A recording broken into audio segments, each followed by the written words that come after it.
Welcome back to my channel. আশা করি সবাই ভালো আছেন।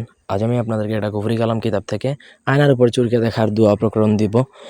চোর দেখতে পারবেন আয়নার উপর, মানে এটা চোর ধরার হাজিরা বলতে পারেন।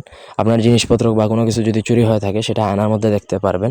তবে হ্যাঁ, এই ধরনের এত সহজ, যতটা সহজ মনে করবেন ততটা সহজ নয়। এগুলোর জন্য অনেক শ্রম ধ্যান দিতে হয়, গুরু চাণ্ডালি প্রদান করতে হয়, গুরুর অনুমতি নিতে হয় এবং গুরুর থেকে গুরু মন্ত্র শিখতে হয়। এই তিনটা জিনিস মানে পার করে, এই প্রসেসগুলো শেষ করে তারপরে আপনি এই বিদ্যা হাতে নেবেন। আপনি দুমদাম প্রয়োগ করবেন, আপনার কাজ হবে কিনা তার কোনো গ্যারান্টি নাই। চোর আপনি দেখতে পারবেন আয়নার মধ্যে। আমি পুরো প্রসেসটা বলে দিব। তো পুরো ভিডিওটা না টেনে শেষ পর্যন্ত দেখবেন। আমার চ্যানেলে সাবস্ক্রাইব করবেন, লাইক কমেন্ট শেয়ার করবেন। ব্যক্তিগত যে কোনো প্রয়োজন কিংবা যে কোনো কাজের জন্য স্ক্রিনে দেওয়া নাম্বারে সরাসরি ফোনে, হোয়াটসঅ্যাপে অথবা ইমোতে যোগাযোগ করে যে কোনো কাজ করাতে পারবেন, দেশে কিংবা দেশের বাইরে থেকে। তো যে প্রয়োগ করবে তাকে সাধক বলা হয়। মনে করেন আপনি প্রয়োগ করতেছেন, আপনি ভোর পাঁচটায় কালো কাপড়, একদম কালো, কোনো ধরনের সাদা বা অন্য কিছু না, পিওর ব্ল্যাক কাপড় পরিধান করে পশ্চিম দিকে মুখ করে বসে আয়না সামনে নেবেন এবং নিচের যে দোয়াটা 88 বার পাঠ করে ওই আয়নার মধ্যে ফু দিবেন। আয়নাটা আগে বাজার থেকে একদমই কিনে নিয়ে আসতে হবে এবং ওই আয়না মানে ভালো পানি দিয়ে ধুয়ে আপনি মানে মুছে রাখবেন।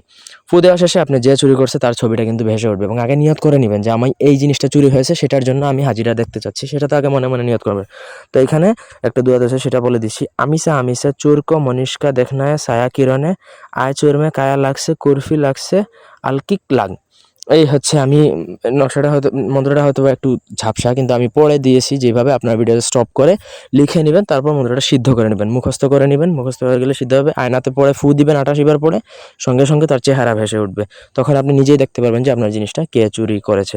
একদম সুপার মানে ক্লিয়ার আপনি দেখতে পারবেন যে কে চুরি নিছে। তবে তার আগে আমি আগেই বলছি, গুরুর অনুমতি লাগবে। গুরু মন্ত্র জপ করবেন 108 বার এবং গুরুকে গুরুচণ্ডালী প্রদান করে তারপরে প্রয়োগ করবেন, তবেই আপনি সাকসেসফুল হবেন, আদারওয়াইজ নট। আশা করি বুঝাইতে পারছি। এই ছিল আজকের ভিডিও। ধন্যবাদ সবাইকে।